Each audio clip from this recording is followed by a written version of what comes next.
सर्दी में ठिठुरे करोड़ी लाल, जेल जाए करोड़ी लाल, जेल जाए करोड़ी लाल, और माल खाए भजनलाल। किसान का एक एक आंसू इस भारतीय जनता पार्टी की सरकार पर आखिरी ताबूत का कील ठोकने का काम किसान कर रहे हैं। और मैं नौजवान हूं, अपनी भावनाओं को यहां प्रकट करने आया हूं। 2 करोड़ प्रति वर्ष नौजवानों को रोजगार देने के वादे का क्या हुआ? हम नौजवानों को अग्निवीर बना के इस सरकार ने छोड़ दिया। डबल इंजन की सरकार कहती थी कि हमारी सरकार आएगी तो आरपीएससी को भंग कर देंगे। आरपीएससी को भंग करने के वादे का क्या हुआ? आदरणीय अध्यक्ष महोदय, नौजवान रोजगार मांग रहा है और नौजवानों को ये ड्रग्स दे रहे हैं। और ड्रग्स कहां से आ रहा है? एमडी नाम का जो ड्रग्स आ रहा है वो गुजरात से आ रहा है। उसका रसायन, इस गुजरात के लोगों को हमने देश की सत्ता दे दी, इन गुजरातियों को हमने देश की अर्थव्यवस्था दे दी, और अब भी वो एमडी नामक नशा हमारे नौजवानों के खून की नसों में दौड़ा रहे हैं। इसका हिसाब आने वाले समय में राजस्थान करेगा। आदरणीय अध्यक्ष महोदय, मुझे धूमिल की कुछ पंक्तियां याद आ रही है। एक व्यक्ति होता है जो रोटी बेलता है, दूसरा व्यक्ति होता है जो रोटी खाता है, और तीसरा व्यक्ति होता है जो ना रोटी बेलता है ना रोटी खाता है, वो रोटी से खेलता है। और ये भाजपा की सरकार भी नौजवानों और किसानों की रोटी के साथ खेलने का काम कर रही है। और जनता पूछती है कि वो तीसरा आदमी कौन है? डबल इंजन की सरकार आखिर क्यों मौन है? क्यों मौन है? आदरणीय अध्यक्ष महोदय, अध्यक्ष महोदय, 1 साल से भजनलाल सरकार 8 करोड़ लोगों की आकांक्षाओं और उनके सपनों पर भार बन चुकी है। और मैं दावे के साथ कह सकता हूं सभापति महोदय, ये भजनलाल सरकार नहीं है, ये इस प्रदेश पे वजनलाल सरकार है, ये प्रदेश पे भार है। ये वजनलाल सरकार युवाओं के भविष्य पर वजन है, ये वजनलाल सरकार किसानों की समृद्धि पर वजन है, ये वजनलाल सरकार बहन बेटियों की सुरक्षा पे वजन है। और मैं दावे के साथ कह सकता हूं, इस प्रदेश में जिस प्रकार से अफसरशाही हावी हो रहे हैं, इस प्रदेश में जिस प्रकार से माफिया का राज हो रहा है, और दर्द तब होता है, एक नौजवान की भावनाएं उमड़ रही है। आदरणीय सभापति महोदय, इस सीट पर जब करोड़ी लाल जी मीणा बैठे थे और मैं शपथ ले रहा था, माइक चालू था, करोड़ी लाल जी खड़े होकर हाथ मिलाया, मुझे कहा विकास कोई काम हो तो आधी रात को बताना। पर दर्द होता है कि एक मेहनत करने वाले आदिवासी नेता को, दलित नेता को इस प्रकार की छुट्टियां लेने पड़ती है। उसी सरकार से कहना पड़ता है कि यह सरकार मुझे अपमानित कर रही है। वो करोड़ी लाल जी मीणा, मैं पहले उनके उत्तम स्वास्थ्य की कामना करता हूं और कहना चाहता हूं, उन करोड़ीलाल मीणा जी को 2018 से 23 में नहीं सहेगा राजस्थान का झंडा आपने पकड़ाया। और सर्दी में ठिठुरे करोड़ीलाल, जेल जाए करोड़ीलाल, जेल जाए करोड़ीलाल, और माल खाए भजनलाल, मलाई खाए भजनलाल। कैसे चलेगा इस प्रदेश में? इस प्रदेश की इस प्रकार की हालत करने का जो जिम्मेदार है वो आदरणीय। आप बैठो, आप बीच में यार, बीच में डिस्टर्ब कर रहे हैं आप बैठो यार आप। आदरणीय अध्यक्ष महोदय बैठ जाओ, मंत्री नहीं बन रहे आप। आदरणीय अध्यक्ष सभापति महोदय, इसको डिलीट किया जाए। मेहनत किसी की, सभापति महोदय, इसको डिलीट किया जाए। आदरणीय अध्यक्ष महोदय, बदतमीजी वाली बात है। मेहनत किसी की, थोड़ी तो मर्यादा रखें। मौज किसी का। बजट पर ही अपनी बात 15 मिनट है मेरे पास, 15 मिनट। और इधर उधर जो हो गए तुम लोग, जो अनावश्यक, ये अचानक किरोड़लाल जी पे इतना प्यार क्यों उमड़ रहा तुमको? जो अनावश्यक जेल भेजने वाले तुम थे, जो है हटाया जाए। किरोड़लाल जी को जेल भेजने वाले तुम थे। राजी आप बैठो भाई, बैठो, बोलने दो, आप बैठिए। बड़ा राजी दर्द हो माननीय रहा है, सदस्य, बड़ा दर्द हो रहा है। बैठ जाओ आप यार, बीच में पंचायती करते हैं मिनट। राजी, ये आपके कमजोर नेतृत्व का परिणाम है कि नौजवान की आवाज को दबाने के लिए ये वरिष्ठ भाजपाई खड़े हो गए हैं, लेकिन ये आवाज दबने वाली नहीं है। ये पीड़ा एक नौजवान की, जो नौजवान बड़ी मुश्किल से सड़क पे लड़के इस सदन में आया है, और आपके द्वारा ये आवाज रुकने वाली नहीं है।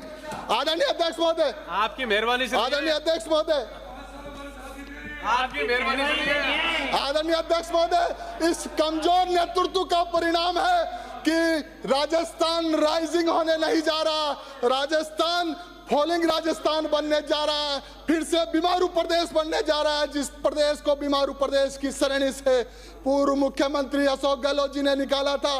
कांग्रेस के राज में बीमारू प्रदेश की श्रेणी से बाहर निकला। आदरणीय अध्यक्ष महोदय, मैं एनसीबी की एक रिपोर्ट लेके आया हूं कि एनसीबी की रिपोर्ट है, ड्रग्स के मामले में राजस्थान देश में तीसरे नंबर है।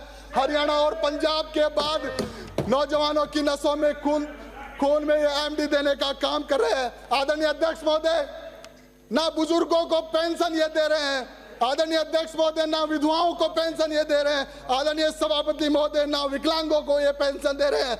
और इनकी कथनी और करनी की जो बात है, ये लोग एसटी एससी के साथ जो खिलवाड़ कर रहे हैं, उनके भविष्य के साथ आज उन छात्रों को छात्रवृत्ति देने का काम भी ये सरकार नहीं कर रही है। इसलिए ये पूरा राज्यपाल महोदय का अभिभाषण राजनीति से ओतप्रोत है आदरणीय सभापति महोदय, और इसका अभिभाषण का ना कोई विजन है, ना कोई इनका महत्व है।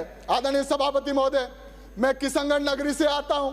किशनगढ़ का जो संभाग का दूसरे नंबर का बड़ा हॉस्पिटल है, आज उस हॉस्पिटल में चिकित्सा मंत्री की बात नहीं मानी जा रही है। हमारे वहां रेडियोलॉजिस्ट नहीं है, बरसों से रेडियोलॉजिस्ट नहीं आपने लगाया, लेकिन सरकार के मंत्री के अवहेलना भी उन अफसरशाही लोगों ने की है।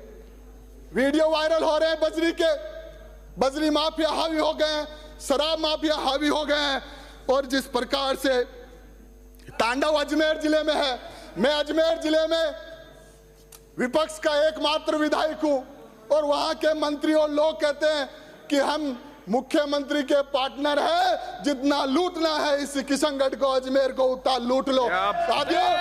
बजट पे ही बात करिए माननीय सदस्य। जिस प्रकार का भ्रष्टाचार का तांडव, जिस प्रकार के भ्रष्टाचार का तांडव अजमेर जिले में बना दिया है, अजमेर में पूरा भाजपा या तो इसको प्रूफ कीजिए, सारे लोगों या तो प्रूफ कीजिए, डिलीट कीजिए, नहीं तो हम लगाते हैं।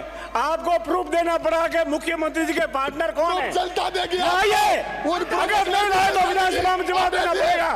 लाइए विधानसभा में जवाब, लाइए विधानसभा में जवाब, पे ये काम हो रहा है। विधानसभा में जवाब लाइए। बटन पर अगर अभी मैं लाता हूँ प्रस्ताव, इस बार को उखाड़ अभी प्रस्ताव लाता हूँ, आने वाले समय में जनता मैं लाता हूँ प्रस्ताव। ऐसे तुम्हारा गलत होगा क्या? आपको रोकना है तो उस सभापति महोदय, मैं प्रस्ताव करता हूं सदन का समय 2 घंटे के लिए बढ़ाया जाए। आपको सदन रोकना का है समय तो उसे आपको रोकना है तो शराब की जो दुकानें रात को खुली है उसको जवाब देना पड़ेगा। रोकना है, मुख्यमंत्री का पार्टनर का जवाब देना पड़ेगा। जो आज आपके द्वारा अगर जवाब नहीं दिया देख लेना। अरे रोकना है तो महिलाओं के हो रहे अत्याचारों को रोकिए, रोकना है तो उन नौजवानों को जो सुसाइड कर रहे हैं उनको मुख्यमंत्री का पार्टनर का नाम बोलो, वाला नहीं है। आप नाम बोलो मुख्यमंत्री का पार्टनर।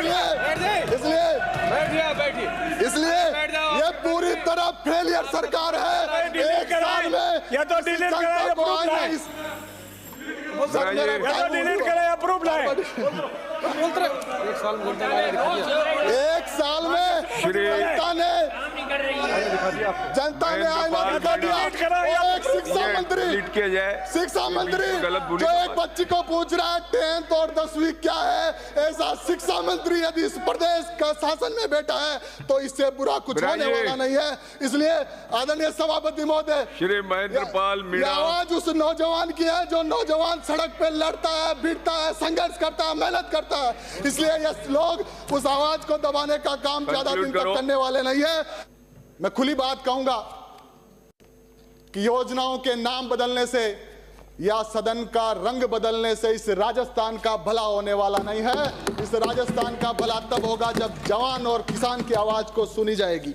आदरणीय सभापति महोदय, इस सरकार के पास ना नीति है, ना नियत है, ना विजन है, ना विजडम है।